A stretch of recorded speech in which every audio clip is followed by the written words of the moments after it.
नमस्कार मित्रों, आपके अपने चैनल रीड जी की क्लासेज में आपका स्वागत है। आज हम बात कर रहे हैं महासागरीय धाराएं, जो कि प्रत्येक एग्जाम के लिए महत्वपूर्ण। अब हम बात करें महासागरीय धाराओं के प्रकार की, तो महासागरीय धाराएं दो प्रकार की होती है, एक गर्म जल धाराएं और एक ठंडी जल धारा। तो हम बात करें सबसे पहले, तो ये मध्य से जो एक रेखा गुजरती है, विषुवत रेखा के नाम से इसे जाना जाता है। यानी विषुवत रेखा से ध्रुवों की ओर जो धाराएं बढ़ती है उन्हें गर्म जल धारा के नाम से जाना जाता है, और ध्रुवों से जो विषुवत रेखा की ओर धाराएं आती है उन्हें ठंडी जल धारा के नाम से जाना जाता है।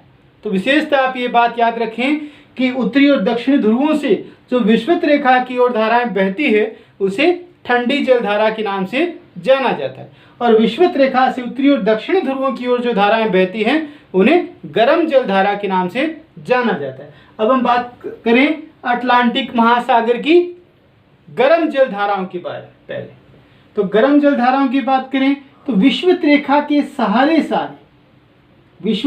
सहारे उत्तरी और दक्षिणी गोलार्ध में जो धाराएं बहती है, यानी विषुवत रेखा के सारे जो धाराएं बहती है वो गर्म जल धारा होती है, भले ही वो किसी भी महासागर में क्यों न बहती हो। यानी विषुवत रेखा के पास तापमान अधिक होता है और यहाँ बहने वाली धाराएं कौन सी है? गर्म जल धारा है। विषुवत रेखा के सहारे बहने वाली धाराओं को क्या कहते हैं? गर्म जल धारा कहते हैं। और उत्तर की ओर बहने वाली उत्तरी विषुवतीय गर्म जल धारा और दक्षिण की ओर बहने वाली गर्म विषुवतीय जल धारा या दक्षिणी गर्म विषुवतीय जल धारा। तो अब हम बात करें इसके सामने से जो एक धारा आती है उसे प्रति विषुवतीय धारा के नाम से जाना जाता है। पहले हमने बात कर ली कि उत्तर की ओर बहने वाली विषुवत रेखा के सहारे धारा को उत्तरी विषुवतीय गर्म जल धारा और दक्षिण की ओर बहने वाली दक्षिण विषुवतीय गर्म जल धारा के नाम से जाना जाता है। इसके सामने से जो धारा आती है उसे प्रति विषुवतीय धारा के नाम से जाना जाता है। अब हम बात करें यहाँ से ऊपर की ओर जो धारा ये विषुवत रेखा से ऊपर की ओर यानी उत्तरी अमेरिका की ओर जो बढ़ती है उसे हम क्या कहते हैं? एंटीलीज की जल धारा के नाम से जाना जाता है, यानी एंटीलीज। और यहाँ मैक्सिको की खाड़ी से जो धारा निकलती है, जो फ्लोरिडा के तट से होकर जाती है, उसे फ्लोरिडा की धारा के नाम से जाना जाता है। यानी दो धाराओं की बात हमने कर ली। सबसे पहले हमने एंटीलीज की धारा की बात कर ली और ऊपर दूसरी धारा फ्लोरिडा, और यहाँ से आगे जो गल्फ स्ट्रीम यानी एक महत्वपूर्ण जलधारा गल्फ स्ट्रीम, काफ़ी बार परीक्षा में ये प्रश्न पूछा जाता है कि गल्फ स्ट्रीम धारा किस महासागर में बहती है, ये धारा गर्म है या ठंडी है। तो ये गर्म जल धारा है, यानी अब तक 3 गर्म जल धाराओं की बात हम कर चुके हैं। उत्तरी अटलांटिक महासागर की हम बात कर रहे हैं, तो कौन कौन सी? एंटीलीज की धारा, उसके ऊपर फ्लोरिडा की धारा, उसके ऊपर गल्फ स्ट्रीम की धारा, और गल्फ स्ट्रीम की धारा आगे बढ़ करके उत्तरी अटलांटिक प्रवाह के रूप में, यानी उत्तरी अटलांटिक प्रवाह के रूप में यह पश्चिमी यूरोप पर बहुत ज़्यादा प्रभाव डालती है। यानी पश्चिमी यूरोप का जो भाग है, जो कि इंग्लैंड आदि का यहाँ जो ये भाग है, ये बर्फ से पूर्ण रूप से ढका रहता था, लेकिन इस धारा के यहाँ पर बहने पर यहाँ इसके जलवायु में ये परिवर्तन कर देती है, यानी तापमान को बढ़ा देती है, जिससे यहाँ पर मत्स्य उत्पादन बहुत अधिक होता है। यानी आपने मत्स्य बैंक के बारे में नाम सुना है, तो वो क्या है? इस क्षेत्र में अधिक होने का कारण इस धारा का, गल्फ स्ट्रीम धारा का प्रभाव सर्वाधिक है। तो अब हम बात कर रहे हैं कि अटलांटिक महासागर के अंदर हमने बात की सबसे पहले उत्तरी विषुवतीय गर्म धारा, उसके बाद एंटीलीज की धारा, फिर फ्लोरिडा की धारा, उसके ऊपर जाकर गल्फ स्ट्रीम की धारा, और उसके ऊपर उत्तरी अटलांटिक प्रवाह, और अफ्रीका के इस गिनी तट के सहारे जो धारा बहती है उसे गिनी की धारा के नाम से जाना जाता है। यानी अपनी बात हमने कर ली कौन कौन सी, तो सबसे पहले उत्तरी विषुवतीय या विषुवतीय धारा, फिर एंटीलीज की धारा, एंटीलीज की धारा, फिर फ्लोरिडा की धारा,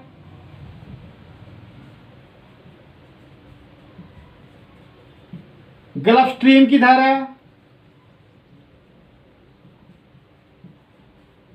और उत्तरी अटलांटिक प्रवाह, उत्तरी अटलांटिक प्रवाह और गिनी की धारा, गिनी की धारा। यानी 1 2 3 4 5 6, इन 6 धाराओं की बात की है जो कि उत्तरी अटलांटिक महासागर के अंदर बहती है, गर्म जल धारा। यानी कहाँ बहती है ये धाराएं? उत्तरी अटलांटिक महासागर में, उत्तरी अटलांटिक महासागर में गर्म जल धारा। अब हम बात करें दक्षिणी अटलांटिक महासागर की एक धारा और, जो कि ब्राजील के तट के सहारे सहारे बहती है। इसे ब्राजील की धारा या ब्राजीलियन की धारा के नाम से जाना जाता है। तो इसमें गर्म जल धारा में आप ब्राजील की धारा को और जोड़ दीजिए, ब्राजील की धारा। यानी ब्राजील के तट के सहारे सहारे जो धारा बहती है ये क्या है? ब्राजीलियन की धारा या ब्राजील की धारा, जो कि एक गर्म जल धारा है। लेकिन ये कहाँ बहती है? ये दक्षिणी अटलांटिक महासागर में बहती है। कई बार ये प्रश्न आ जाता है कि दक्षिणी अटलांटिक महासागर में बहने वाली धारा का नाम बताइए। ऑप्शन आपको दे दिया जाता है, फ्लोरिडा की धारा, एंटीलीज की धारा, गल्फ स्ट्रीम की धारा और ब्राजील की धारा। तो आपको ध्यान रखना है कि ब्राजील की धारा जो है दक्षिणी अटलांटिक महासागर में बहती है। तो अब हम बात करें यहां से ऊपर की ओर से, यानी अब जो गर्म धाराओं की बात हो चुकी है, ठंडी धाराओं की ओर बढ़ रहे हैं।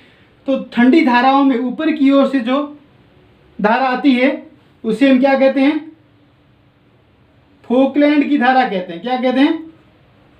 फोकलैंड की ठंडी धारा, जो कि दक्षिणी अमेरिका के पूर्वी तट पर, दक्षिण अमेरिका के पूर्वी तट के सहारे सहारे आती है, अटलांटिक महासागर में है। सबसे बड़ी बात ये है। और ये फोकलैंड की धारा जो एक ठंडी धारा है।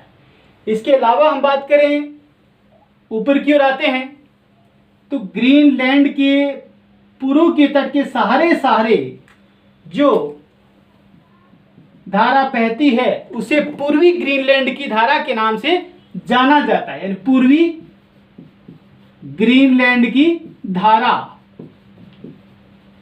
पूर्वी ग्रीनलैंड की धारा।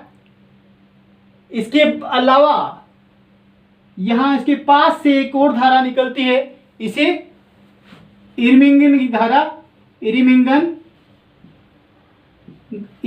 की धारा के नाम से जाना जाता है, इरिमिंगन की धारा। और यहां बात करें लैब्राडोर की धारा, लैब्राडोर की धारा। ठंडी जल धाराओं की बात कर रहे हैं अटलांटिक महासागर में। अब तक क्या बात कर ली? फोकलैंड की धारा की बात कर ली। यहां उत्तरी अटलांटिक महासागर में लैब्राडोर की धारा की बात हमने कर ली, पूर्वी ग्रीनलैंड की बात हमने कर ली, इरिमिंगन की धारा की बात हमने कर ली। और किनारी द्वीप के पास है किनारी धारा। किनारी धारा भी क्या है? एक ठंडी धारा है। इसके अलावा हम बात करेंगे अफ्रीका के, जो कि दक्षिणी पश्चिमी तट पर जो धारा बहती है, बेंगुल्ला की धारा। किस नाम से? बेंगुल्ला की धारा। तो अब हमने बात कर ली ठंडी धाराओं के बारे में, तो कौन कौन सी कर ली। दक्षिण में दो धाराएं हुई, कौन सी, फोकलैंड की धारा, फोकलैंड की धारा और बेंगुला की धारा, बेंगुला की धारा। दक्षिणी अंध महासागर में या अटलांटिक महासागर में दो ठंडी धाराओं की बात हमने कर ली, इंपॉर्टेंट है बहुत ज्यादा। इसके अलावा उत्तरी अटलांटिक महासागर या उत्तरी अंध महासागर में हमने बात कर ली लैब्राडोर, लैब्राडोर की धारा। पूर्वी ग्रीनलैंड की धारा, पूर्वी ग्रीनलैंड की धारा, इरिमिंगन की धारा, इरिमिंगन की धारा और कैनारी की धारा। यानी 2, 4 और 6 हमने ठंडी जल धाराओं की बात की है, किसमें, अंध महासागर में या अटलांटिक महासागर में। तो ये थी अपने अटलांटिक महासागर की धाराएं। अब हम बात करेंगे हिंद महासागर की धाराओं के बारे में। तो हिंद महासागर के में जो या विषुवत रेखा के सहारे से जो मेडागास्कर ये द्वीप है, ये अफ्रीका का ही भाग है, और इसके सहारे से जो धारा बहती है उसे किस नाम से जानते हैं, मेडागास्कर की धारा के नाम से जानते हैं, मेडागास्कर की धारा। और मेडागास्कर के पश्चिमी तट पर, अफ्रीका के बिल्कुल सारे तट के जो बहती है उसे मोजाम्बिक धारा के नाम से जाना जाता है, मोजाम्बिक धारा। यानी हमने बात कर ली मेडागास्कर की धारा, और मेडागास्कर के द्वीप की जो कि पश्चिमी भाग की ओर से जो धारा बहती है उसे मोजाम्बिक धारा। और ये धारा आगे मिलकर के क्या बन जाती है, अगुलहाश की धारा बन जाती है। क्या बन जाती है, अगुलहाश की धारा के रूप में बन जाती है। ये थी गर्म जल धारा। अब हम बात करें ठंडी धारा के बारे में। तो यहां जो कि पश्चिमी पछुआ प्रवाह जो धारा बहती है हिंद महासागर में, पश्चिमी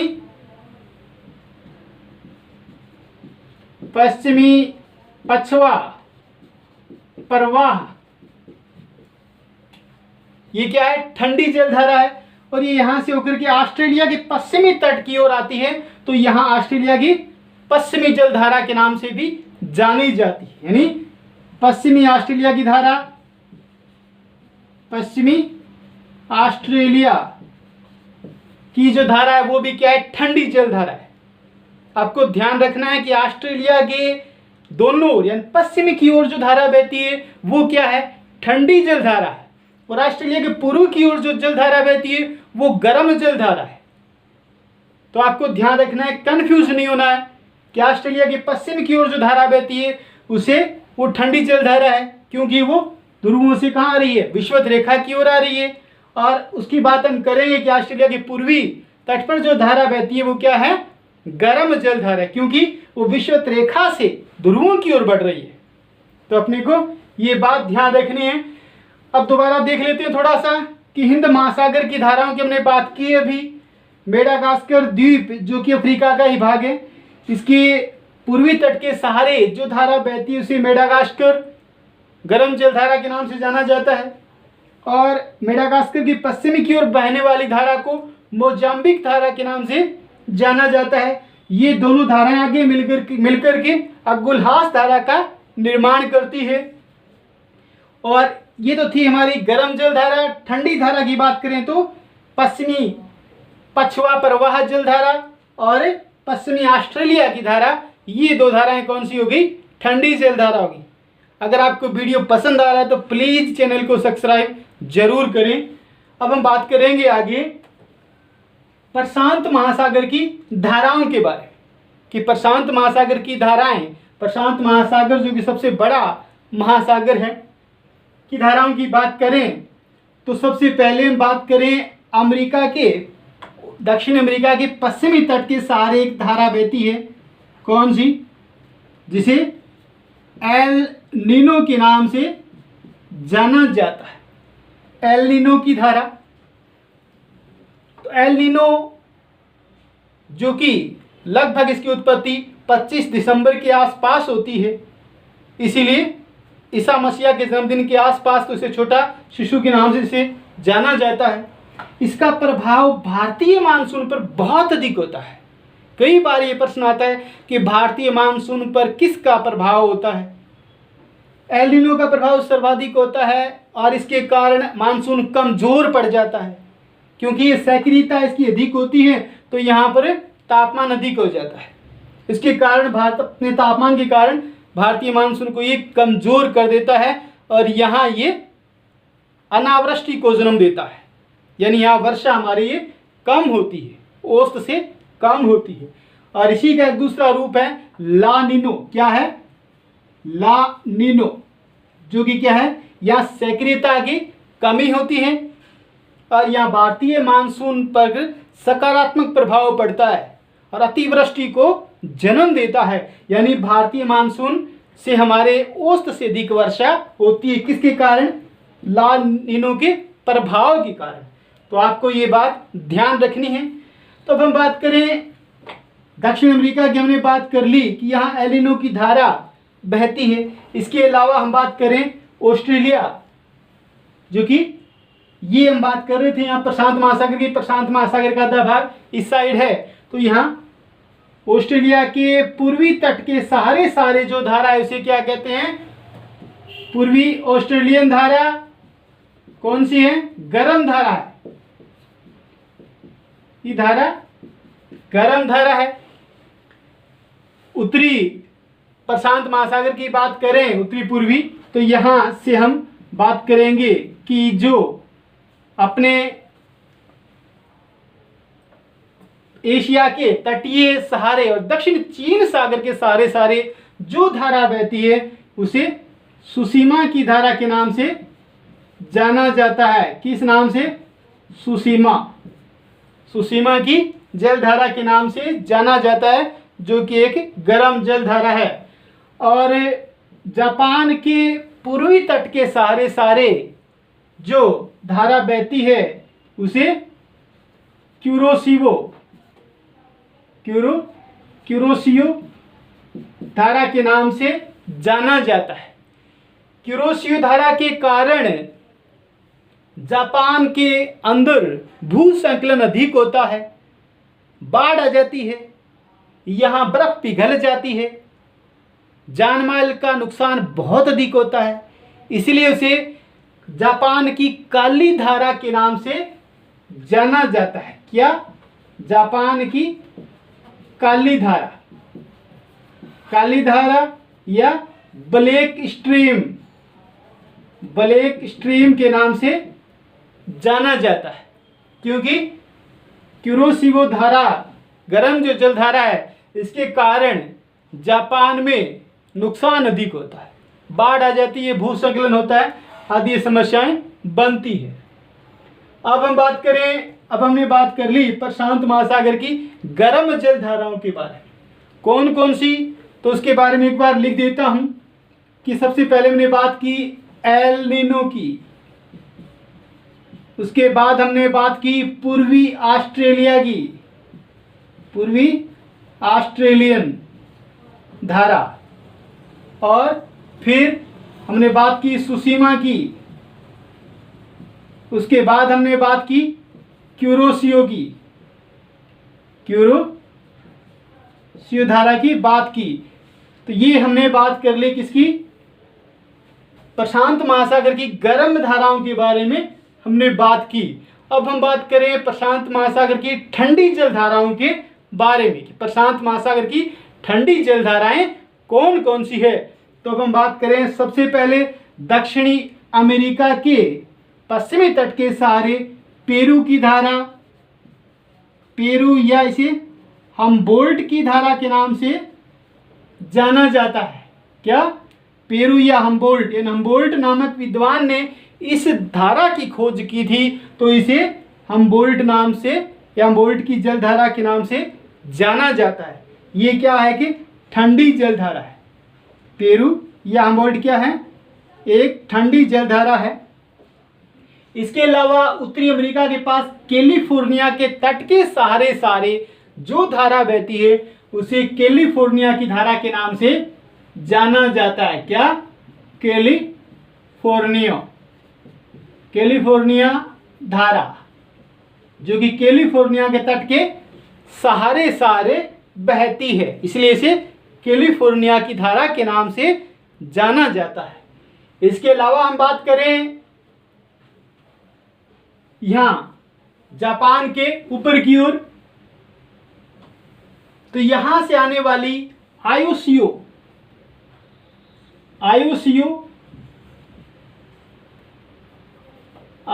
की धारा, जो कि एक ठंडी जल धारा है, और अंदर की ओर ओखोटस्क सागर से निकलने वाली धारा जो है ओखोटस्क धारा।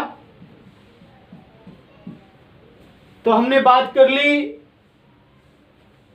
हम्बोल्ट की धारा या पेरू की धारा, ऊपर कैलिफोर्निया की धारा, यहां आयोसियो की धारा और ओखोटस्क की धारा। ये चार हमने क्या कर ली? महत्वपूर्ण ठंडी जल धाराओं की बात कर ली प्रशांत महासागर की। तो नाम लिख देता हूं मैं यहां पे। हमने बात की हम्बोल्ट या पेरू, ऊपर कैलिफोर्निया की धारा, कैलिफोर्निया, इधर आयोसियो की धारा और ओखोटस्क की धारा। ये महत्वपूर्ण ठंडी चार जलधाराओं की बात की हमने प्रशांत महासागर की। अब कुछ प्रश्नों पर आता हूं। सभी प्रकार की धाराएं जो कि परीक्षाओं में आती है, मैंने कोशिश की कि उन सभी को आपके सामने रखा जाए ताकि आपका कोई क्वेश्चन गलत ना हो, ना छूटे। तो मैं थोड़ा सा इस पर आपको गहराई में यानी प्रश्नों की ओर ले जाना चाहूँगा कि प्रश्न कैसे बनेंगे। तो हम बात करें, जैसे कि आपको पूछ लिया गया कि ठंडी धारा नहीं है, तो ठंडी धारा नहीं है, और यहां मान लीजिए आपको आयोसियो की जगह क्या दे दिया? क्यूरोसियो दे दिया। क्या दे दिया? क्यूरोसियो नाम या की धारा नाम दे दिया। अब यहां अपने कंफ्यूज में हो गए, हम्बोल्ट क्या है? ठंडी धारा है। कैलिफोर्निया ठंडी धारा है।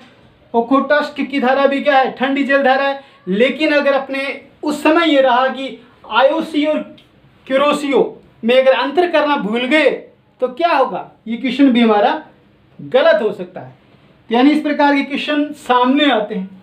जैसे आपको पूछ लिया गया कि ठंडी धारा, एक और क्वेश्चन ऐसा ही कि ठंडी धारा नहीं है, तो आपको केनारी की धारा, गिनी की धारा, बेंगुला की धारा और लेब्राडोर की धारा दे दिया।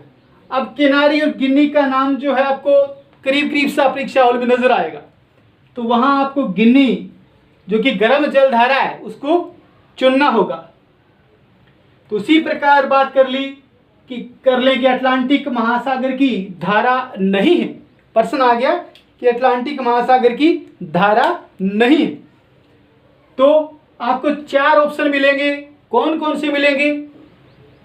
जैसे आपको नाम दे दिया, गल्फ स्ट्रीम का दे दिया, लेब्राडोर को दे दिया, फ्लोरिडा का दे दिया और अगुलहास धारा का दे दिया। अब 3 क्या है? पहले जो 3 बोला है वो क्या? अटलांटिक महासागर की है। अगुलहास धारा कहाँ की है? हिंद महासागर की है। तो यहाँ हमारे लिए समस्या उत्पन्न होती है। तो इस प्रकार की जो गर्म या ठंडी के बारे में या स्थान के बारे में कि प्रश्न बार बार आते रहते हैं, तो आप प्लीज़ वीडियो को ध्यान से देखें, 1 से 2 बार देखें और चैनल को सब्सक्राइब जरूर करें, लाइक शेयर करें। आप इसी प्रकार से सहयोग बनाए रखें। मैं आपके प्रत्येक टॉपिक को बहुत अच्छे ढंग से करवाने की कोशिश करता रहूँगा। धन्यवाद।